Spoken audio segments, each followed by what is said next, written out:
Okay guys, so there you have it. These are my 3 books for Q1 of 2020. Hi guys, welcome back to my channel. Okay, corny, but I wanted to sing a song for you guys today, all right? Welcome back to my channel. I'm super excited to be back in front of the camera, filming for you. And for today, I wanted to talk about something that I do all the time, but I've actually never shot a video about, which is my journey of reading 1 book per month, all right? I started that journey about 2 years ago of trying to read 1 book a month.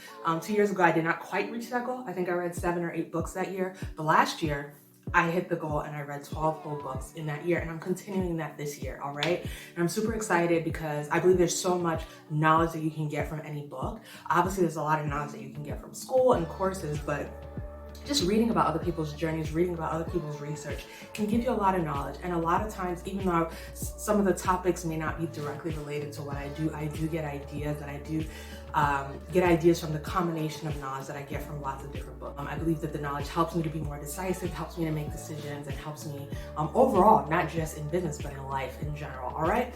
So today I'm gonna show you what books I read in January, February, and March of this year. We're in April right now, and I'm halfway through my book for April, so I'll probably do another update next quarter to show you what I read in spring. But for right now, I wanna show you what I read for January, February, and March. Let's dive right on into my reading list. All right, so number 1, I started the year with this book right here, okay? It's called The Effortless Experience.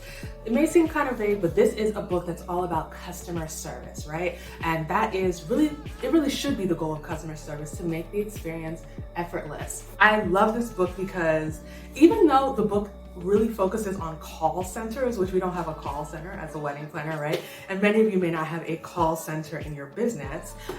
You are the call center, right? Can I get an amen? For those of you out there who are the call center, type amen in the comments. But I felt that this book was so helpful because it really illustrated what I expect when I'm buying something from a consumer, and it also helped me to see what to focus on when I'm trying to deliver good service to my clients. Now, I recommend that you read the book, right? So I can't tell you everything that it says because there's all these pages of content. However, I do want to illustrate one thing that stuck out to me in this book, and that I believe is 100% true. People want to help themselves. Simple and plain. So as much as you can make it easy for people to help themselves, the happier that they'll be, and the more likely that they will be a customer that you can retain, right? Like, no one wants to buy from you if they have to go through 7 to 10 steps just to make a purchase. If your website's not straightforward, if everything's hard, then people won't want to buy from you because everything is so hard. The more that you make things easy, the more you make the experience seamless, and people are happy because really, at the end of the day, what they want is the goods that they purchase from you, right?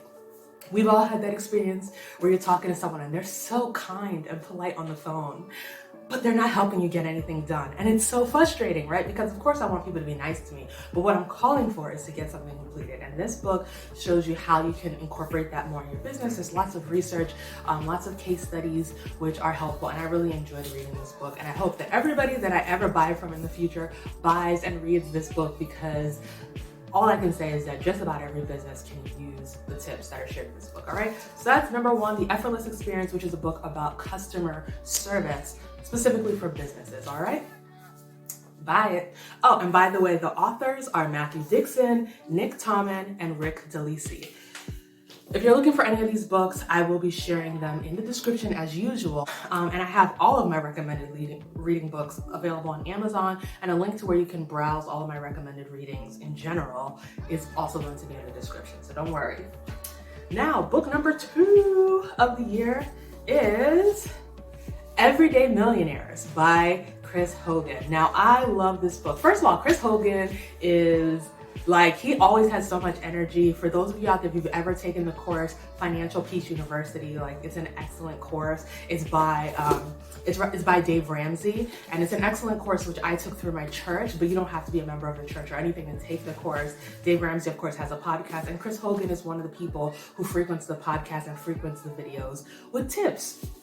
Now, I love this book, Everyday Millionaires, because I think that a lot of times when people think of millionaires, you think of people who are playing basketball or who made a hit single or just did one thing and it just blew up and they became millionaires, right? But the average millionaire doesn't become a millionaire in that way, right? It's a lot of small tasks, like repeated tasks over and over that build up to that. Saving habits, saving goals to start with before you even get into habits, having actual goals, not only for a regular savings account, but also for your retirement, for the future. And also for those of us, God willing, I'll retire early, who want to retire early, planning for that as well, being realistic about how much money you have to have set aside to retire 10 years earlier than you can take, cash out on your 401k. It's a lot to think about.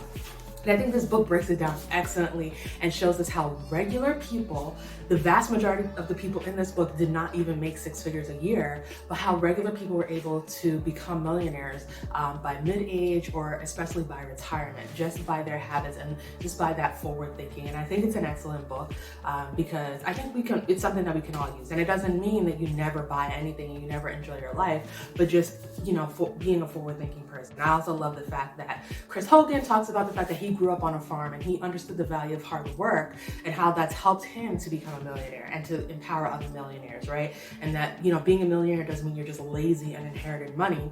They talk about how few people actually became millionaires in that way. Most of the time it came from hard work, intentional planning, and intentional saving. And this book really breaks it down in a way that I think is reasonable for most people to follow. So I love this book and I would recommend this to everybody, whether you are running a business, whether you work or anything. I mean, for myself, I have mentioned it multiple times, but I'll mention it here again, that I do work in addition to running statuesque events. It's not something I'm ashamed of. It's something that I do proudly. And frankly, I do it because I have very specific financial goals for myself, right? My goal isn't just to say that I'm a full-time wedding planner. My goal is to pay off my house as soon as possible. And so pretty much I make as much as I can to pay off my home as soon as possible. That's a specific goal that I have.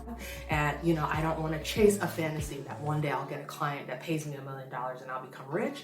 Instead, I'd like to work monthly towards that specific goal that I have. And I think that there are a lot of principles in that book that I relate with on a very personal level. And I think that that's something that we can all think about, right? And incorporate in our lives, right?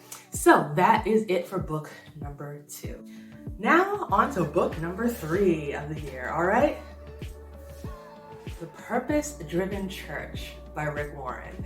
Now, this book, of course, has nothing to do, well, let me not say it has nothing to do with business, because it talks a lot about how to build an organization that runs and flourishes well.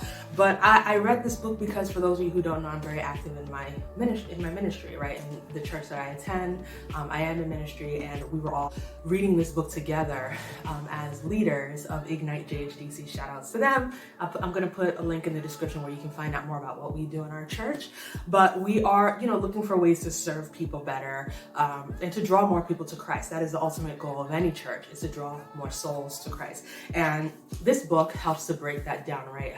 It helps to break down how we can grow more as leaders.